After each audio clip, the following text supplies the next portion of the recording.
सभी मित्रों का बहुत बहुत स्वागत है।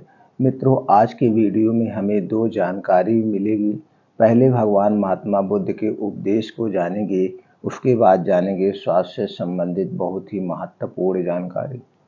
एक दिन एक राजा भगवान बुद्ध के पास आया। बुद्ध के आश्रम में बहुत भीड़ थी।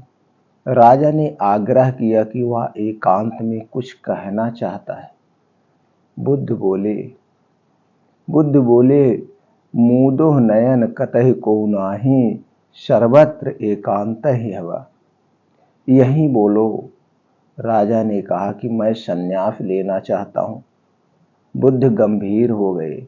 वह बोले कि तुम्हें संन्यास्त होने के लिए दीक्षा के पहले मेरी एक शर्त का पालन करना होगा। राजा ने आश्वस्त किया कि जब दीक्षा लेनी है और संन्यास होना है तो सब शर्त मंजूर है। बुद्ध ने आदेश दिया कि अपने कपड़े उतारो, जूते उतारो, नग्न हो जाओ, अपने राजधानी के राजमार्गों पर स्वयं को जूते मारते हुए चक्कर लगाकर आओ। राजा ने वही किया। वह नग्न होकर स्वयं को जूते मारता हुआ राजधानी की सड़कों पर दौड़ने लगा। उसके चले जाने पर शिष्यों ने बुद्ध से कहा कि जब हम दीक्षा लेने आए थे तब तो आपने ऐसी कठोर शर्त नहीं लगाई थी। आप तो स्वयं करुणा अवतार हैं, फिर राजा के साथ ऐसा कठोर व्यवहार क्यों? भगवान महात्मा बुद्ध बोले, जब तुम लोग संन्यास लेने आए थे तो तुम्हें अहंकार नहीं था, तुम बहुत बड़े नहीं थे, सो तुमसे भिक्षाटन करवाकर ही काम बन गया। यह तो राजा है, इसका अहंकार बहुत बड़ा है, इसीलिए महारोग की दवाई भी अधिक शक्तिशाली होती है। राजा जब इस दशा में अपने ही प्रजनों के साथ गृह योग से गुजरेगा, इसकी प्रजा इसको देखेगी। जब यह अहंकार से चूर चूर हो चुका होगा, इसका अहंकार सब मिट चुका होगा। राजा ने शाम तक शर्त पूरी कर ली और बुद्ध के चरणों में आकर साष्टांग हो गया। भंते, मुझे दीक्षा देकर अब तो संन्यास करें। बुद्ध ने राजा के सिर पर मुकुट रखा और कहा कि अब तुम्हें संन्यास लेने की जरूरत नहीं है। जाओ और कर्ता भाव छोड़कर साक्षी भाव से राज करो। अब तुम तो राजस्य हो चुके हो। दोस्तों, भगवान महात्मा बुद्ध हर एक समस्या का समाधान किसी न किसी माध्यम से चुटकी बजाकर कर देते थे और दो शब्दों में कहते थे। तो दोस्तों, इस छोटी सी कहानी से आपको क्या प्रेरणा मिली, आपको क्या जानकारी हुई, कमेंट सेक्शन में हमें जरूर बताइएगा। चलिए मित्रों, अब जानते हैं स्वास्थ्य से संबंधित बहुत ही महत्वपूर्ण जानकारी। जैसे मित्रों, आज आप लोग समझ रहे हैं, कुछ ऐसी छोटी मोटी बीमारियां हैं जो कि आज बहुत बड़ी महामारी का रूप ले चुकी है। हम अगर बात करें दोस्तों आयुर्वेद शास्त्र की, तो आयुर्वेद शास्त्र में sugar, diabetes, blood pressure, heart attack या जो गैस पेट में बनती है, एसिडिटी पेट में बनती है, तो दोस्तों ये सब बीमारियां की वायरस रहित है। ये सब बीमारियां हमारे खान पान दिनचर्या पर डिपेंड है। इस बीमारी को हमारे हाथ में है कि हम इससे ग्रसित हों, कि हम इससे छुटकारा पा जाए। तो दोस्तों, इसको हम समझते हैं छोटे से नियम से। दोस्तों, अगर आपको स्वस्थ रहना है तो थोड़ा सा अपने शरीर के बारे में जानना होगा। जैसे हमारा शरीर 5 तत्वों से बना है और हमारे शरीर में जब किसी भी पोषक तत्व की कमी होती है तभी हमारा शरीर बीमार होता है। जैसे अगर हमारे शरीर में कैल्शियम, विटामिन डी की कमी हो गई तो हमारे शरीर की हड्डियां क्या होती, कमजोर होता है। तो हमें इससे संबंधित डाइट लेते हैं, इससे संबंधित खाना खाते हैं या फिर कुछ टैबलेट या कैप्सूल का प्रयोग करते हैं, उसकी पूर्ति हो जाती है। दूसरी तरफ दोस्तों, हमारे शरीर में क्या होता है, 3 दोष पाए जाते हैं।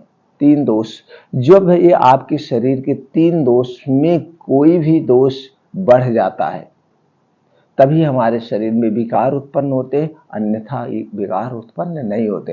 अब इन्हीं दोष में अगर घट भी गया तो भी हमारे शरीर में विकार होगा। तो घटना और बढ़ना ये दोनों हमारे हाथ में है, हमें इसे बैलेंस करके रखना होगा। अगर हमारे शरीर का वात दोष गड़बड़ हो गया तो हमारे शरीर में 50 से 60% बीमारियां होती हैं। हमारे शरीर का अगर पित्त दोष बढ़ गया तो हमारे शरीर में 15 से 20% बीमारी होगी। और जब कफ दोष बढ़ जाता है तो दोस्तों हमारे शरीर में 5 से 10% बीमारी होती है, यानी 100% बीमारी हमारे इन्हीं 3 दोष में घटने बढ़ने से होती है। तो हमें इसे बैलेंस करके रखना होगा। हमें यह देखना होगा कि हम वो कौन सी चीज़ें, कौन सी वस्तु खाएं, कौन सा खाना खाएं जिससे हमारा ये 3 दोष बैलेंस में रहे। अगर ये 3 दोष आपका बैलेंस में रहता है तो आपके शरीर में कभी कोई विकार नहीं उत्पन्न होगा, कोई भी बीमारी नहीं होगी। तो दोस्तों जो आज का ये चैप्टर है, आज की जो हम चर्चा करेंगे वो करेंगे पित्त रोग की। पित्त रोग क्या है, तो पित्त रोग क्यों होता है, ये पित्त रोग बढ़ता क्यों है, और पित्त रोग हमारे शरीर में कब से कब तक रहता है, पित्त रोग का हमारे शरीर में अवस्थान क्या है। अवस्थान क्या है दोस्तों, पित्त रोग हमारे शरीर में जब हम युवा अवस्था में होते हैं, युवा अवस्था यानी 15 साल से 60 साल के बीच में जब हम होते हैं तब हमारे शरीर में पित्त रोग होता है, यानी कि पित्त हमारे शरीर में ज़्यादा पाया जाता है। वह प्रकृति का नियम है, क्योंकि हम इस समय अपनी युवा अवस्था में हमें बाहर आना जाना, शादी ब्याह पार्टियां, तो हमें इसी जवानी की अवस्था में ही ये हमारे शरीर में ज़्यादा दिन तक रहता है, यानी 45 साल तक रहता है। अब हमें इस 45 साल के बीच में ध्यान देना है कौन सी चीज़ें पित्त को बढ़ाने वाली हैं, उसे हमें अवॉइड करना है, अवॉइड करना है। वो भी आज हम जानेंगे कि कौन सी चीज़ें हैं जो पित्त को बढ़ाती है, पित्त को बढ़ाती हैं। तो आप समझ गए। अब इसका भी एक स्थान फिक्स है हमारे शरीर में, इसका एक स्थान है। अब हृदय से नाभि के बीच का जो स्थान है वो पित्त का स्थान होता है, पित्त का। और हमें ये भी देखना है कि दोस्तों ये हमारे शरीर में पित्त कम बनेगा तो भी हमारा खाना डाइजेस्ट नहीं होगा। ये जो पित्त है एसिडिटी है, ये जठराग्नि, ये पित्त एसिडिटी एक प्रकार का पाचक रस है, एक प्रकार की एंजाइम है जो हमारे खाने को पचाती है। अगर ये हमारे शरीर में नहीं बनेगी तो मेरा खाना नहीं बनेगा, पचेगा। अब ये ना बने, इसके आपकी लाइफ स्टाइल जो दिनचर्या है, आपकी सुस्त दिनचर्या, आप योगा ना करना, प्राणायाम ना करना, ये सारे कारण हैं जो पित्त कम बनता है। और पित्त ज़्यादा बनता है तो वो चीज़ें आपको नहीं खाना है। तो चलिए अब हम, आप तो समझ गए दोस्तों पित्त दोष क्या है, इसका हमारे शरीर में क्या रोल है, ये कहाँ पाया जाता है। अब हमें जान लेते हैं कि अगर पित्त दोष आपका बढ़ गया तो कौन कौन से लक्षण हैं, वो लक्षण को जान लेते हैं। लक्षण के बाद ये जानेंगे कि कौन से कारण से पित्त दोष बढ़ता है। अगर आपके शरीर में दोस्तों पित्त दोष बढ़ा हुआ है तो इन लक्षणों से आप पहचान सकते हैं, जैसे आपका पेट फूलना, दस्त आना, पेट में मरोड़, गैस, खट्टी ढकारे आना, एसिडिटी, अल्सर, पेशाब में जलन, रुक रुक कर बूंद बूंद कर पेशाब होना, पेशाब में गुर्दे में पथरी, शीघ्र पतन, स्वप्न दोष, लार जैसी धातु का गिरना, शुक्राणु की कमी, बाजपन, खून का जाना, लीकोरिया, गर्भाशय ओवरी में छाले, अंडकोश का बढ़ना, एलर्जी, खुजली, शरीर में दाने, शीत का निकलना, सभी प्रकार के सिर दर्द, मधुमेह से उत्पन्न शीघ्र पतन, कमजोरी, इंसुलिन की कमी, पीलिया, खून की कमी, बवासीर, सफेद दाग, माहवारी का कम या ज्यादा आना, ये सारे लक्षण है आपके पित्त दोष के। अगर ये लक्षण प्रकट हो रहे हैं तो आप समझ लीजिए आपका पित्त बढ़ा हुआ है। तो इसे शांत करने के लिए कुछ आपके घरेलू उपचार है, उसे भी हम बताएंगे। अब दोस्तों हमें जान लेते हैं पित्त को बढ़ाने वाली कौन सी चीजें हैं। पित्त के बढ़ाने वाली चीज़ों को आज से अभी से अवॉइड कर दीजिए, यानी छोड़ दीजिए, तो आपके शरीर में ये 15 से 20% जो बीमारियां हमने बताए ये आपको बीमारी नहीं होगी। दोस्तों पित्त को बढ़ाने वाली चीज़ों में है चीनी से बनी हुई कोई भी चीज़ हमें नहीं लेना है, मैदा से बनी हुई कोई चीज़ नहीं खाना है, रिफाइन किया हुआ तेल व डालडा से बना हुआ कोई पदार्थ हमें नहीं लेना है, सफ़ेद नमक के स्थान पर हमें क्या लेना है, सेंधा नमक या ब्लैक नमक का प्रयोग करें। जंक फूड, फास्ट फूड, बाहर की जितनी भी तली भुनी चीज़ें हैं उसे नहीं लेना है। डिब्बा बंद खाना, पैकेट बंद खाना हमें नहीं लेना है। क्यों नहीं लेना है? क्योंकि ये सारी चीज़ें किससे बनती हैं? ये सारी चीज़ें दोस्तों मैदे से, चीनी से, ऊपर से तेल या डालडा में छाना जाता है।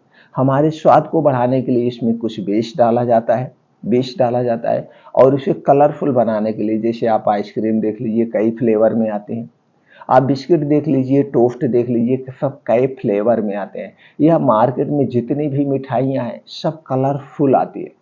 तो जब आप तरह तरह के आर्टिफिशियल कलर खाएंगे तो दोस्तों ये आपके आंतों में जाके इसके कुछ पार्ट चिपक जाते हैं और चिपकते चिपकते चिपकते वो आंतों को आपके आंतों को बीमार बना देते हैं। उसी में फिर क्या होता है, आंतों में सूजन, गैस, एसिडिटी, अपच, तरह तरह की बीमारियां होती है। ये हमारा आयुर्वेद शास्त्र कहता है कि हमें जो कुछ भी खाना है वो नेचुरल फॉर्म में खाना है। जो प्रकृति हमें जिस अवस्था में दे रही है हमको उसी अवस्था में उसे खाने का प्रयास करें ज़्यादा से ज़्यादा, तो हमारे पाचन तंत्र हमेशा तंदुरुस्त रहेंगे, कभी बीमार नहीं पड़ेंगे। और क्या नहीं खाना है जो एसिडिटी को बढ़ाता है, जो पित्त रोग को बढ़ाता है, वो है दोस्तों कोई भी ठंडा पेय पदार्थ हमें नहीं लेना है, धूम्रपान नहीं करना है, अल्कोहल नहीं लेना है। ये सारी चीज़ें एसिडिटी को बढ़ाती हैं। फ्रिज में रखा हुआ कोई सामान नहीं लेना है। अगर एक हिसाब से देखा जाए तो फ्रिज भारत देश के लिए नहीं है, क्योंकि हम दोस्तों खाना ताज़ा खाते हैं। हमारे आयुर्वेद शास्त्रों में इसका बहुत उल्लेख है कि खाना बनने के 40 मिनट तक हमें खाना खा लेना चाहिए। अगर 40 मिनट के बाद तक हम खाना रख रहे हैं तो उसमें कुछ वायरस, बैक्टीरिया उत्पन्न हो जाते हैं जो कि बीमारी को उत्पन्न करते हैं। सब्जियां हम ताज़ी खाते हैं, ताज़ी लाएं, ताज़ी बना के खाएं। रोज़ मार्केट से सब्जी लाइए, रोज़ बनाइए, क्योंकि जो आप मार्केट से सब्जी भी लाएंगे वो तुरंत ताज़ी तो मिल नहीं रही है, वो सब्जी भी आपको 2 दिन 3 दिन बाद मिल रही है। फिर आप लाके उसे 1 हफ्ते तक स्टोर कर रहे हैं। और जब हम फ्रिज में कुछ ऐसी सब्जियां स्टोर करते हैं तो जो फ्रिज से गैस निकलती है दोस्तों, भाप आप देखते होंगे निकलती होगी, ये चीज़ें उसके कुछ तत्व को नष्ट कर देती है। इसलिए कभी भी भूल के फ्रिज में कोई भी सब्जी मत रखिए। दूसरी चीज़, अगर हम इसमें खाना रखते हैं फिर उसे गर्म करके खाएंगे तो दोस्तों और नुकसान करता है। पानी हमें नॉर्मल पीना है, रूम टेम्परेचर पे पीना है, हमें ठंडा पीना नहीं। तो फ्रिज के हमारे अपने हिसाब से कोई रिक्वायरमेंट नहीं है अगर आपको स्वस्थ व निरोग रहना है। तो फ्रिज अगर है भी तो उसे हटा दीजिए। अगर आपके घर फ्रिज नहीं है तो इसका कोई रोल नहीं है दोस्तों। अब आप समझ गए क्या क्या नहीं खाना। अब आपको ये भी डाउट क्लियर कर दे क्यों नहीं लेना है ठंडी चीज। क्योंकि दोस्तों आपके शरीर का तापमान 37 डिग्री सेल्सियस है। ऊपर से जब कोई भी ठंडी चीज आप खाएंगे तो फिर आपका शरीर गर्म करेगा, यानी अपने टेम्परेचर पर लाएगा, तो फिर एक्स्ट्रा एनर्जी खर्च करना पड़ता है। तो आपको इसलिए नहीं लेना है। और जब ये ठंडा चीज़ आपके शरीर में जाएगा कहीं ना कहीं कोई ना कोई अंग को डिस्टर्ब कर देगा। जैसे दोस्तों आप लोहा ले लीजिए, लोहा को गर्म कर दीजिए, अब लोहे पे 2 बूंद पानी डालिए तो आप देखेंगे वहाँ पे छन की आवाज़ आएगी, आवाज़ आती है। और फिर जब वो ठंडा हो जाए तो उस पर आप अंगुली रगड़ेंगे तो दोस्तों उसका कुछ ना कुछ पदार्थ आपके हाथों में लगेगा। उसी तरह से आपके शरीर में भी जा रहा, वहाँ पे भी ये डिस्टर्ब करता है। तो दोस्तों ये सब सारी चीज़ें जो है एसिडिटी को बढ़ाती हैं, आपके जो है पित्त रोग को बढ़ाती हैं। इसलिए ये सब चीज़ें आज से अभी से छोड़ दीजिए। अब आपको जानना ये ज़रूरी है हमें क्या लेना है, हमें क्या खाना है। आज तो दवा ज़रूरत नहीं पड़ेगी। अगर आपका पित्त को बैलेंस करना है तो दोस्तों कोई दवा की ज़रूरत नहीं है। तो आपको इसके लिए प्राकृतिक नियमों का पालन करना होगा, क्योंकि ये जो हमारा शरीर बना है प्रकृति के नियम के अनुसार ही बना है। तो हमें प्रकृति के नियमों का पालन करना होगा। प्रकृति के नियम जैसे ये शरीर है, हमारा जठर है, हमारा जो ये दोस्तों पित्त है, एंजाइम है, जो पाचक है, ये किस पे काम करता है, सूर्य की रोशनी पर काम करता है। जब सूर्योदय होता है तो ये हमारे शरीर पर जब इसकी किरणें पड़ती है तो ये हमारा जठर तेज होना शुरू करता है, यानी तब हमको भूख का एहसास होता है। तो सूर्योदय के 2 घंटे के बाद 2 से ढाई घंटे के बाद हमें कुछ ना कुछ खाना चाहिए। सूर्योदय के पहले हमें कुछ नहीं खाना चाहिए। सूर्यास्त के बाद हमें कुछ नहीं खाना चाहिए। जब सूर्यास्त होने को 40 मिनट पहले हम खा सकते हैं। ये है आयुर्वेदिक नियम खाना खाने के। तो इससे संबंधित वीडियो चैनल पर पड़ी है, आप देख सकते हैं। अब दोस्तों अगर आप तब नहीं खा पा रहे हैं तो 7 से 8 बजे के बीच कुछ ना कुछ हल्का खाने का प्रयास करें, बहुत ज़्यादा ना खाएं, भूख मिटा लें। तो खाना खाएं, जब भी खाएं उसे 32 बार हमें चबा के खाना है, तभी आपका खाना ठीक से डाइजेस्ट होता है। और खाना खाते समय हमें पानी नहीं पीना है। खाना खाने के 45 मिनट 1 घंटे पहले पानी पी सकते हैं। खाना खाने के 1.5 से 2 घंटे के बाद पानी पी सकते हैं। तो आपका ये खाना ठीक से डाइजेस्ट होगा, गैस एसिडिटी नहीं बनेगी।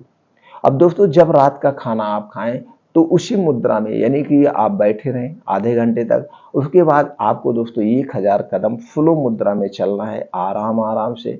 उसके बाद दोस्तों खाना और सोने के बीच में 2 घंटे का डिफरेंट हो जाना चाहिए। 10 से 11 बजे आज सोने का प्रयास करिए। 10 से 11 बजे जब आप सो जाएंगे तो 5 से 6 घंटे की आपकी नींद पूरी हो जाएगी। तो दोस्तों आपको 5 बजे उठ जाना है। 5 बजे उठने के बाद 2 से 3 गिलास अपना गुनगुना पानी पिएंगे। ये आपके जो पित्त एसिडिटी को कंट्रोल करता है, आपके आंतों की सफाई कर देता है। फिर उसके बाद आपको मॉर्निंग वॉक जाना है। मॉर्निंग वॉक डेली आपको 2 घंटे का समय निर्धारित कर लीजिए। अब इस 2 घंटे में मॉर्निंग वॉक करिए, योगा करिए, प्राणायाम करिए, मेडिटेशन करिए, चिंता मुक्त जीवन जीजिए। ये 2 घंटे में 5 से 7 बजे तक अगर ये 2 घंटा डेली आप अपने योगा, प्राणायाम, मेडिटेशन के लिए दे रहे हैं तो दोस्तों आपका वात, पित्त, कफ तीनों बैलेंस में रहेगा। आपके शरीर के अंदर एक्टिविटी रहेगी, और जब शरीर के अंदर एक्टिविटी रहेगी तो दोस्तों कोई बीमारी नहीं होगी। ये हो गया नियम का पालन। अब आप समझ ही रहे हैं खाना खाने के क्या नियम है, पानी पीने के क्या नियम है। इससे संबंधित चैनल पर वीडियो पड़ी, वहां देख सकते हैं। अब दोस्तों अगला है जो है, आपको 10 से 15 मिनट रोज प्राणायाम करना है, योगा करना है, मेडिटेशन करना है आपको 10 से 15 मिनट। उसी में शामिल होगा जो आप 2 घंटे का समय निकालें। अगर ये नियम 4 अपना ले रहे हैं तो दोस्तों ये 4 नियम अपनाते ही आपके शरीर की कायाकल्प हो जाएगी। वात, पित्त, कफ तीनों बैलेंस में रहेंगे। तो ये जब तीनों बैलेंस में रहेंगे तो बीमारी होने का कोई सवाल ही नहीं होता। अब प्रश्न ये उठता, हमें खाना क्या है। खाने में दोस्तों हमें नेचुरल चीजें खाना है, सात्विक खाना खाना है। हमारा खाना 70% सजीव होना चाहिए, यानी कि नेचुरल होना चाहिए। 20% हमारा पेट हमेशा खाली रखना चाहिए। 10% में आप निर्जीव वस्तुएं ले सकते हैं। निर्जीव क्या है? जो प्रकृति के द्वारा चीजों को हाथों द्वारा बनाया गया हो, मशीनों द्वारा बनाया गया हो, उसे हमें कम से कम लेना है। जैसे pakodi, samosa, bread, toast, biscuit, ice cream, ये जितनी चीजें वैसे तो हमें खाना नहीं है, नहीं खाना है। फिर भी आपका कभी कभी तो मन तो करेगा ही, यार इतना तो हम छोड़ सकते नहीं है। अगर कभी कभी मन कर रहा तो इसमें 10% आप शामिल करिए, वो भी कभी कभी। और बाहर की चीजें अवॉइड करिए तो आप हमेशा स्वस्थ रहेंगे। जिसमें हरी साग सब्जियां खूब लेने का प्रयास करिए, ऐसे प्रकृति रूप में सलाद के तौर पे लीजिए। ये जो ताजे फल है, सीजन वाइज है। आप जिस एरिया में, आयुर्वेद हमारा यही कहता है कि हम जिस एरिया में हैं या हम जहाँ पे हैं, हमारा जहाँ पे जन्म हुआ है, तो हमारा वात, पित्त, कफ, ये तीनों उसी हिसाब से रहता है। तो हमें वहाँ पे है तो जो वहाँ पे फल होता है, जो वहाँ पे सब्जियां होती है, जो वहाँ पे अनाज होता है, आपके यहाँ, आप जिस भी स्टेट से, आप इंडिया के कहीं किसी कोने में हैं, तो दोस्तों जो आपके यहाँ हो रहा है हमें वही खाने का प्रयास करें। ना कि हम कर्नाटक में हैं, हम बॉम्बे में हैं, हम दिल्ली में हैं, तो जो दिल्ली में सब्जी हो रही है वो हम कलकत्ता में खाएं, वो हम बेंगलुरु में खाएं ना। जो वहाँ हो रही उनके लिए है, जो हमारे यहाँ हो रही हमारे यहाँ है। तो हमारा पाचन तंत्र उसी हिसाब से काम करता है। तो इसको खास ध्यान देना होगा कि हमारे यहाँ जो हो रहा है हमें वही खाना चाहिए, फल हो जो भी हो। तो दोस्तों कुछ बीन्स को उगाकर हमें खाना चाहिए। तो बीन्स को नेचुरल फार्म में ये सारी चीजें हो गए। तो ये सारी चीजें आपको, ड्राई फ्रूट शामिल करिए, जो आपको हो, जितना बजट हो, इस हिसाब से अपने डाइट को आप बैलेंस करने का प्रयास करेंगे तो आप देखेंगे हमेशा स्वस्थ व निरोग रहेंगे उसी हिसाब से। और दोस्तों हमारा आयुर्वेद क्या कहता है? आयुर्वेद यही कहता है कि जब भी खाना होना, जो कुछ भी खाएं उसे 32 बार चबा के खाएं, 32 बार। आपके शरीर में 2 चक्की होती है, एक मुंह जहाँ पे आपका खाना 80% पचता है, दूसरा आपका पेट। जहाँ पे आपका खाना 20% बचता है। तो इसलिए जब भी खाएं बैठ के आराम से उसे चबा चबा कर खाएं। हमारा खाना सात्विक खाना होना चाहिए, ना कि तामसिक खाना हो जाना चाहिए। इस हिसाब से एक खाने का आपको अपने शामिल करना चाहिए। और दोस्तों कुछ चीज़ें हैं जब खाते समय आप लेंगे तो एसिडिटी को शांत करती हैं। जैसे जब भी आप दाल खाएं, दाल में देसी गाय अपने गांव का, घर का, ये नहीं मार्केट में जो मिलते हैं किसी में आपको ट्रस्ट करना ही नहीं है। कोई भी कंपनी हो गई ट्रस्ट करने लायक आज के समय में नहीं है दोस्तों। आप अपने हिसाब से खुद सोचिएगा। तो दोस्तों जब भी आप दाल खाएं, दाल में आपके देसी घी, हींग और लहसुन का तड़का जरूर होना चाहिए, तो दाल एसिडिटी नहीं बनाएगी। ये आप ध्यान दीजिए। जब भी आप सब्जी खाएं, रात की सब्जी में आपके मेथी दाना होना चाहिए और दोपहर के खाने में आपके अजवाइन होना चाहिए। रात के खाने में जब आप मेथी दाना होगा तो दोस्तों आपको कफ नहीं बनेगा, और दोपहर के खाने में जब आपको अजवाइन होगा तो दोस्तों एसिडिटी नहीं बनेगा। इस ध्यान देना है। और त्रिफला चूर्ण, आपको त्रिफला चूर्ण मिल जाएगा मार्केट में। अगर आपको कब्ज लग रहा है, गैस लग रहा है, एसिडिटी लग रहा है, तो आप रात में सोते समय गर्म दूध के साथ या 1 गिलास गर्म पानी के साथ त्रिफला चूर्ण का सेवन कर सकते हैं। इससे गैस, कब्ज, एसिडिटी आपकी शांत हो जाएगी। दूसरा और आता है इसबगोल की भूसी। ये भी भूसी भी गैस, एसिडिटी, कब्ज को शांत करती है, आपके पेट को साफ रखती है। तो रात को सोते समय 1 गिलास गर्म दूध या 1 गिलास भूसी पानी दोस्तों, उसमें आप 2 चम्मच इसबगोल की भूसी मिला करके आप रख दीजिए 15 मिनट। और रात में खाना खाने के 1 घंटे के बाद सोते समय इसी इसबगोल की भूसी के खाएंगे तो दोस्तों सुबह आपका पेट एकदम आसानी से साफ होगा। कितना दिन तक ले सकते हैं? ये दोस्तों लगातार 1 हफ्ते तक लीजिए। 1 हफ्ते बाद आपका पेट सही हो जाएगा, डाइजेशन सही हो जाएगा। त्रिफला चूर्ण आप कितना दिन तक ले सकते हैं? उसे लगातार आप 3 महीने लीजिए, फिर 15 दिन, 20 दिन छोड़ दीजिए। या 1 ही हफ्ते में आपको गैस, एसिडिटी, कब्ज शांत हो गई तो आप उसे छोड़ दीजिए। नेचुरल रहने दीजिए। नेचुरल, सब चीज़ नेचुरल पे डिपेंड करिए। तो जब आप नेचुरल खाएंगे तो कब्ज, एसिडिटी होगी ही नहीं। और तीसरा है दोस्तों आपका मुनक्का। मुनक्का को दूध में उबाल लीजिए। 1 गिलास दूध लीजिए, उसमें 6 से 7 मुनक्का डाल के इसे अच्छी तरह से उबाल लीजिए। उबालने के बाद रात में खाना खाने के 1 घंटे के बाद इस मुनक्का को खा के और दूध पी लीजिए। बस याद रखना है, इस दूध पीने के बाद एक घूंट भी पानी नहीं पीना है। कितना लोग कहते हैं लाओ मुंह खंगाल लें। अगर मुंह को खंगालना है कुल्ली करके थूक दीजिए, पीना नहीं है। तो दोस्तों इससे सुबह आपका पेट साफ होगा, गैस, एसिडिटी शांत हो जाएगी। ऊपर से आपका वात, पित्त, कफ तीनों बैलेंस में रखेगा और शरीर को आपको ताकत में मिलेगी। इस सब के अलावा दोस्तों एक चूर्ण आता है जो आपको मार्केट में मिल जाएगा, वो है अभिपत्तिकर चूर्ण। अभिपत्तिकर चूर्ण आप किसी भी कंपनी का ले सकते हैं। अभिपत्तिकर चूर्ण आप किसी भी कंपनी का, अच्छी कंपनी का ले लीजिए। इस चूर्ण को आपको दोस्तों 1-1 चम्मच सुबह शाम खाना खाने के 1 घंटे पहले गर्म पानी के साथ, गुनगुना पानी के साथ आप लेंगे तो आपको गैस, एसिडिटी, कब्ज तीनों में आराम है। तो दोस्तों ये आप कुछ नियम अपना करके अपने पित्त रोग को, गैस, एसिडिटी को शांत कर सकते हैं, कब्ज को भी मिटा सकते हैं। बस दोस्तों आपको इतना ध्यान देना है, जहाँ पे आप कोई भी पीपीआई ग्रुप का अगर खाली पेट कैप्सूल खा रहे हैं तो उसे मत खाइए, उसके साइड इफेक्ट हैं। ये आप आयुर्वेदिक प्रक्रिया अपनाएंगे, आयुर्वेदिक नुस्खे को अपनाएंगे तो आपको इसके साइड इफेक्ट नहीं। तो आप देखते हैं आज के समय में किसी के घर जाइए दोस्तों, उनके घर पे पेंटाप्राजोल, डोमप्रिडोन, ओमेप्राजोल, डोमप्रिडोन, राइबेप्राजोल, डोमप्रिडोन, यानी जो पीपीआई ग्रुप की खाली पेट की दवा है, सबके घर पे 1-2 कैप्सूल पड़ा होगा। और सब क्या करते हैं, सुबह उठते हैं, ब्रश करते हैं, एक कैप्सूल खा लेते हैं, भैया 24 घंटे हमको गैस नहीं बनती। लेकिन कभी उस पर सर्च करके भी देखिए उसके कितने साइड इफेक्ट हैं। कोई भी एलोपैथिक दवा हो गई दोस्तों, उसके साइड इफेक्ट है। कोई भी आयुर्वेदिक दवा हो गई, उसके साइड इफेक्ट नहीं। उसके साथ साथ आपको दूसरे बीमारी में भी हेल्प करता है। बस आपको भी पता हो इसको हमें कब, कितनी मात्रा में, कैसे यूज करना है। तो दोस्तों ये कुछ नियम थे, इन्हें आप फॉलो करके अपने पित्त रोग को हमेशा हमेशा के लिए ठीक कर सकते हैं। ये कोई बीमारी नहीं है। अगर यही पित्त बढ़ता ही गया तो बहुत सारी बीमारियों को जन्म देता है। तो दोस्तों उम्मीद करते हैं कि ये जानकारी आपको अच्छी लगी होगी। अगर जानकारी अच्छी लगी होगी तो ये जानकारी को ज़्यादा से ज़्यादा लोगों तक पहुँचाइए, जिससे उनको भी इसका लाभ मिल सके, वो भी अपने आप को स्वस्थ रख सकें। फिर मिलते हैं दोस्तों ऐसी ही और महत्वपूर्ण जानकारी के साथ अगले वीडियो में।